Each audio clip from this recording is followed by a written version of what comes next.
Chapter 15. Janie learned what it felt like to be jealous. A little chunky girl took to picking play out of tea cake in the fields and in the quarters. If he said anything at all, she'd take the opposite side and hit him or shove him and run away to make him chase her. Janie knew what she was up to, luring him away from the crowd. It kept up for 2 or 3 weeks with Nunky getting bolder all the time.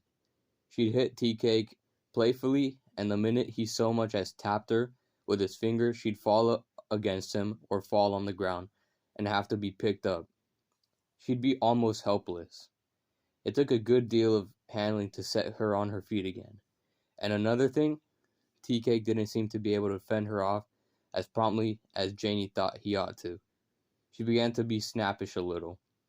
A little seed of fear was growing into a tree. Maybe someday tea cake would weaken. Maybe he had to already given secret encouragement, and this was Nunky's way of bragging about it.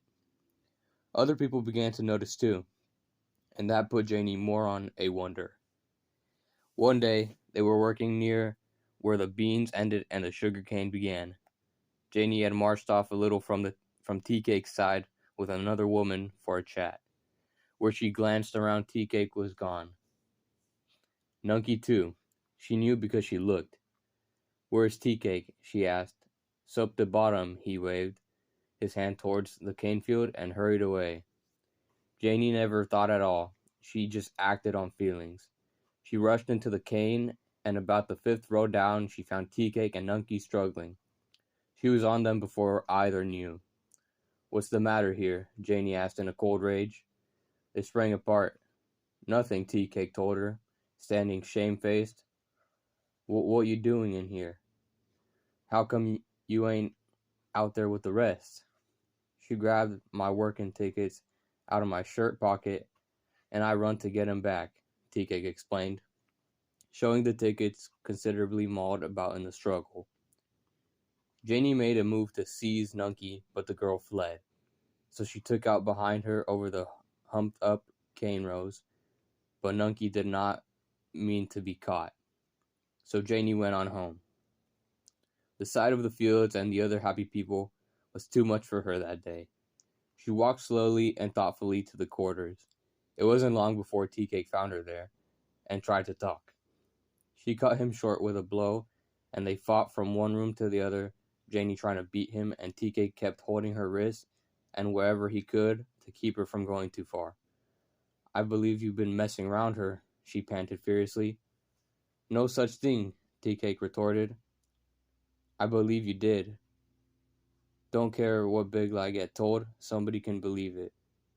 They fought on. "You done hurt my heart.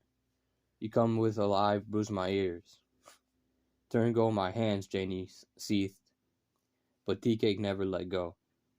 They wrestled on until they were doped with their own fumes and emanations, till their clothes had been torn away, till he hurled her to the floor and held her there, melting their resistance with the heat of his body, doing things with their bodies to express the inexpressible, kissed her until she arched her body to meet him, and they fell asleep in sweet exhaustion.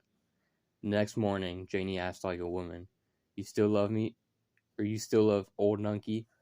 "Nah, I never did, and you know it too. I didn't want her." "Yeah, you did." She didn't say this because she believed it.